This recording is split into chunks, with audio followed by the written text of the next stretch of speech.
Hello, I'm Simon Alcock. I'm the head of classics here at Wellington, and this presentation is about Latin in the sixth form. You'll see from the first slide we offer it in all the routes that you could choose. So there is a Latin A-level course, or if you take Latin in the IB, it's available at higher level and standard level. And increasingly we've had a lot of students taking Latin in the IB because it counts in Group 2 as the foreign language requirement. I'm going to say a bit about Latin as a whole because this will apply to whichever route one goes, and then I'll say a bit about the two separate courses in a moment. There are so many reasons why our students take Latin.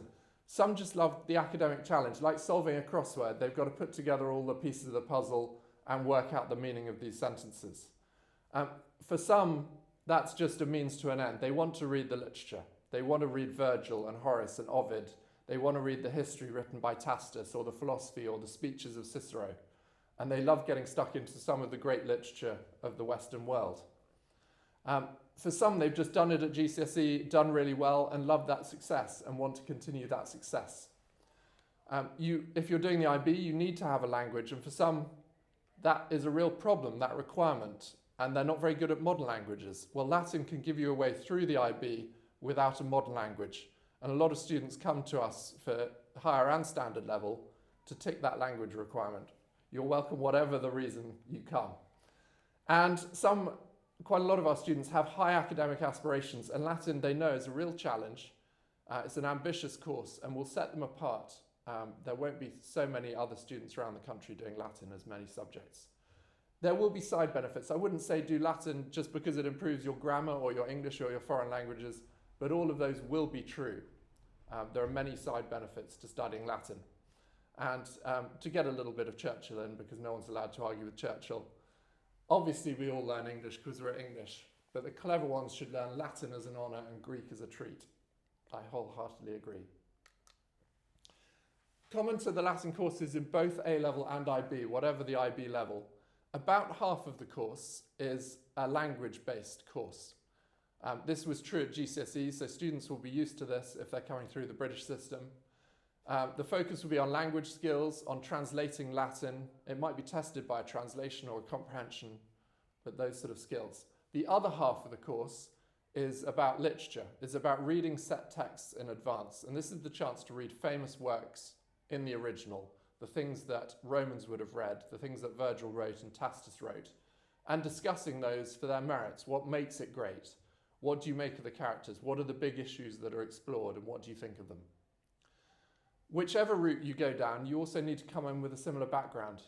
People coming in, if they're through the British system, will probably have GCSE Latin, and almost all have a 9, but certainly you'd want a 9 or an 8 to be confident of doing well. Obviously equivalence if you're coming from another system. GCSE is the same Latin. Latin doesn't change. You are reading set text, you're doing language. So GCSE is a great predictor of both enjoyment and success. If you've done well at 16, with us, you will do well at 18.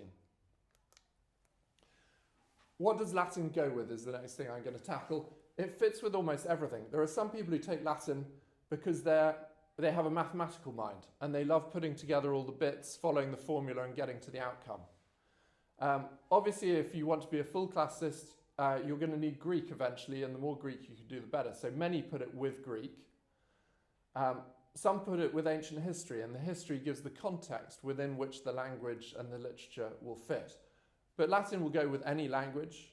Many will do modern languages, many will do English, and indeed it will go with any of the other humanities. It will go with almost anything. And do come and talk if you're not sure. Do we do it well? We have done it very well. We realise that the pupils coming into the Latin department are often Wellington's most able, but they come out with extraordinary results. You can see from this summer, most students at A-level were getting A stars, most students at higher level were getting 7s. Standard level normally is much higher than 6, but this year they all got 6s. Normally we'd expect most to be on 7s again. If you join us, you will do very well. And the classics department does an awful lot outside the classroom. How can you not be a classicist and not want to go to Greece, to Italy, to Pompeii, to Sicily? These have all been recent trips. As we approach a rainy October, one of the things I'm going to miss about half term is that we won't be somewhere sunny in the Mediterranean, but trips will come back and we hope to take you with us soon. We have a lot of trips out to talks, to museums, to plays, and we bring in speakers. They might be speaking about literature, it might be about material remains.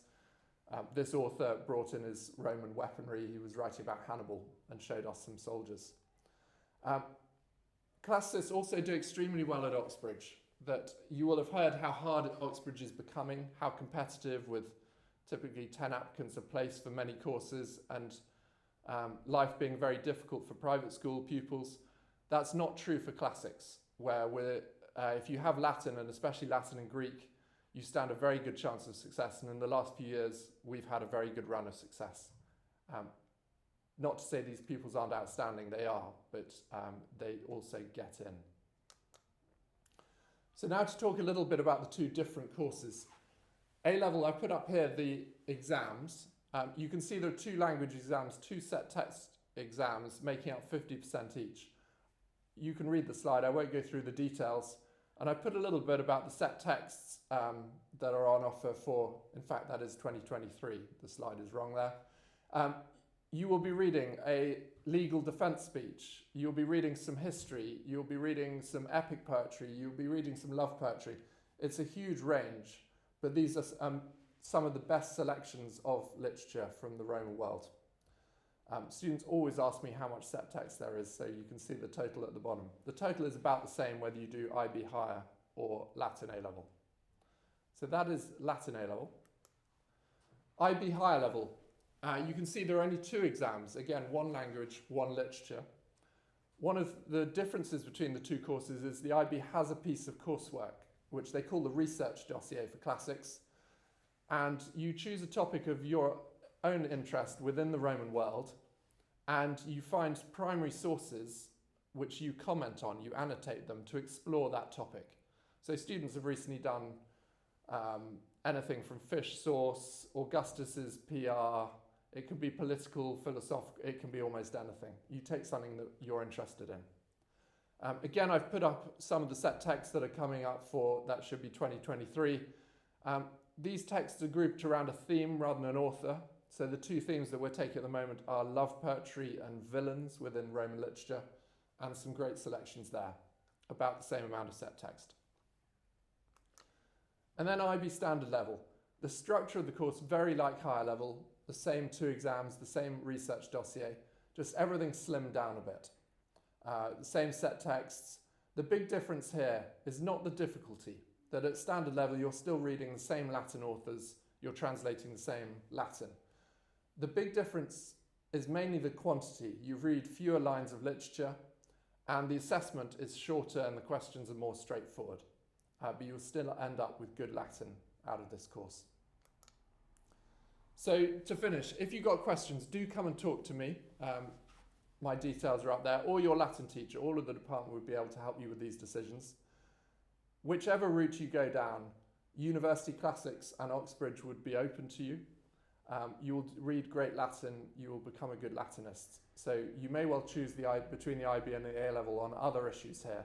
Either route, we'd love to have you in Latin, and we hope to have you. In the meantime, a few suggestions. There are so many films, so many novels in the classical world that you can get your teeth into now and get some good results before you join us. Thank you.